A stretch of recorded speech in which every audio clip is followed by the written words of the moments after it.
ముందుకు పోగానే ఆశ్చర్యమైంది హనుమకి.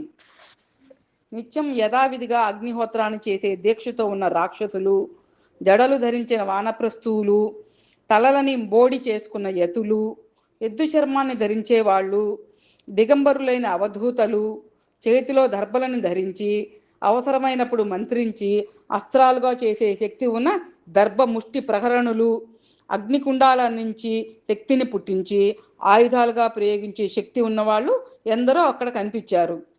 కత్తులు, విల్లు, కవచాలు, ఇంకా ఇతర మారణాయుధాలను ధరించిన వాళ్ళు, భయంకరులు, జెండాలని ధరించిన వాళ్ళు, పతాకాలని పట్టిన వాళ్ళు, సురూపులు, కురూపులు, చందనం పూసుకున్న వాళ్ళు, వికార రూపులు, ఇలా చిత్ర విచిత్రంగా రాక్షసులు కనపడ్డారు.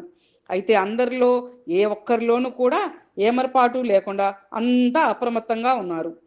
గుర్రాలు సకిలిస్తుంటే, స్త్రీల ఆభరణాలు ధ్వనిస్తూ ఉంటే, రాక్షసులు గోచరిస్తుంటే, బంగారు మెట్లతోనూ ముత్యాల దండలు వేలాడుతూనూ చక్కని సువాసనలు వెదజల్లుతూనూ బంగారు అరుగులు, వాటి మీద కృష్ణా జీనాలు ఉన్న రావణుని ఆశ్చర్యకరమైన అంతఃపురంలోకి మెల్లిగా మారుతి ప్రవేశించారు.